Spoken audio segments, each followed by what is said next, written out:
Now, I know I should be doing Battlefront 2 Part 3 with the whole Battlefront community review, but I'm kind of going to delay that for a moment and maybe post it either later this week or next week. But today I'm going to get into kind of a more relevant topic at the moment right now, and it has to do with the Call of Duty competitive community. Now, the reason why I bring this up is because, Infinite Warfare has been announced, and they announced COD 4 Remastered, which I'm still a little bit weary about. But the thing is, Infinite Warfare has been getting a lot of backlash. I mean, on their trailer, I think they got more than 1 million dislikes, which is crazy. That is a lot of hate. And in some ways, I don't blame them. I mean, they went against a lot of the things the consumer wanted. And the thing is, when I mean by consumer, I'm talking about the casual community that's been, like me, playing this game for a long time, or just enjoys playing Call of Duty for fun. Now, what am I getting at here? So, the Call of Duty competitive community is way different from the casual community. And I know you're like, oh, well, duh, it is. I mean, they're competing for money. They're, doing crazy shots and tournaments. They're all crazy good players. Well, that has a big effect, believe it or not, on what Call of Duty is coming out and what isn't coming out. Now, this map on COD 2, the big red one I'm playing, this would never, this would never happen in a modern Call of Duty. And the reason is because these new modern Call of Duties are designed for the competitive. Yeah, that's right. I am being legitimately serious here.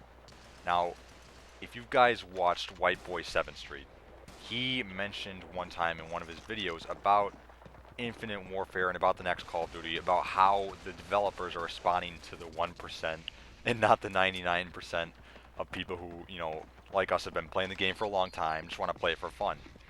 The 1% obviously being the competitive community. Now, of course, that was more than likely a joke, but what's funny is he's actually right. Now, the thing is, though I have not participated in COD competitive gameplay at all, I know a good friend of mine who has and who does tournaments and all that stuff for money, and he was talking to me about Black Ops 3 and all that stuff, and talking about like how the maps are designed for competitive gameplay, and how the kill streaks, how the guns, and all that sorts of stuff are for and designed for specifically competitive. Now this is a scary thing because I didn't really realize this, and it kind of makes sense in which why Infinite Warfare would be in existence, why it would be going in space, why they're gonna obviously put in another frickin' motion system, just like with Black Ops 3. And it's because of this competitive community. Now, of course, you're like, what the hell? How does one, like this small little community, have such a big effect on the COD game? Well, the thing is, look around, guys. If you own a YouTube channel and you're like me, who's doing these, videos, commentaries, you're obviously going to get spam messages saying, oh, please subscribe to my channel, oh, all that type of stuff. Now, the thing is, I'm going to admit, I'm kind of against sub for subs. Actually, no, I'm totally against sub for subs. But I do check their channel out just to see what they're doing. And I'm actually kind of scared at what I'm seeing, guys, because 99% of the channels I go and look at are either little kids or like teenagers playing Call of Duty Black Ops 3 competitively, or they're doing commentaries, or they're doing supply drop openings. These are the reasons why they are continuing this crap, guys. You may not realize it, but there is a lot of people who are just sucking this COD cock, if you will. Again, coming from White Boy 7th Street. But it is really scary because there are so many people who are just going with it and are just taking this, and it's weird, really. And the thing is, you might be asking yourself, how, like, why do they like this when they know they're getting ripped off? Well, the thing is, they legitimately like it. Like, the COD competitive community legitimately likes Black Ops because it is designed for them. and like I said, I was talking to my good friend who's part of the competitive community, and he says the reason why they like the movement system is specifically because it opens so many more options for play, for like types of strategies, all that types of stuff. The maps are perfect for competitive because they're small, they're simple, they're like 3 lanes, so when you're playing competitive, you can like watch each lane, things that are for competitive where they can work together, where they can pull off some nasty cool plays. Um, and obviously they're for like search and destroy, and of course they're for like uplink and all those games that you only see competitive people play. And it makes sense that they would be making Infinite Warfare like this because this competitive community, though small, has such a big voice in Call of Duty. I mean, look at all the sponsors they get. Look at all the people who follow them. You got big YouTubers, who I'm not going to name names, who keep on pushing this along and are just probably making Activision and all those other developers so much more money.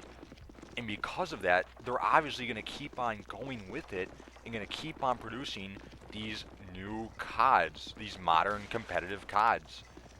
And it just totally makes sense. I mean, if you guys remember, like I said, the Infinite Warfare trailer had a huge amount of dislikes.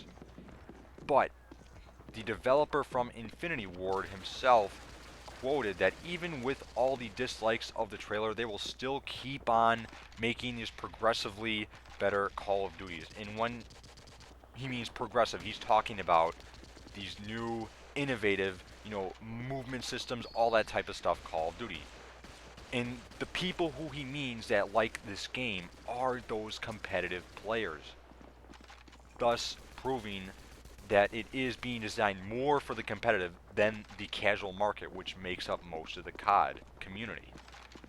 Now, of course, you're also wondering why would they be alienating so many people? Well, the thing is, the casual community, yeah, it's there, but it's not really making them much. I mean, it's like I said, it's mostly those competitive players that are making them all that money with those sponsorships, with all those, all those things that just gain them so much more publicity and attention. And the things, you should see these tournaments, you should see these events. They're huge. They're worldwide. Gaming is such a big thing today. It is so different from what it was back in the day. I mean, yeah, they held tournaments back in the 80s, like Nintendo World Champion and all that sorts of stuff. And of course, you cannot forget about the 80s Atari, like Air World, Sea World. That whole was it Sword Quest tournaments of the 80s before the big game crash. They held that stuff, but it is nowhere near as big as today. I mean, you got so many more people who are competing nowadays and are doing gaming for a living that it would be almost stupid for them to forget about. And that's the reason why they continue with these new modern CODs. They want to keep on kind of pushing the train along, this whole big machine, if you kind of know what I'm getting at here. And it's really sad to think about it, but it's kind of the truth. And the only way things are really going to change, I think, is if the competitive community changes. And if they realize that without us, the casual community, they're nothing. And that they're just a bunch of angry teenagers competing for money. Now, of course, I will take that back, that statement. There are a lot of good competitive people out there. One of them I know very well.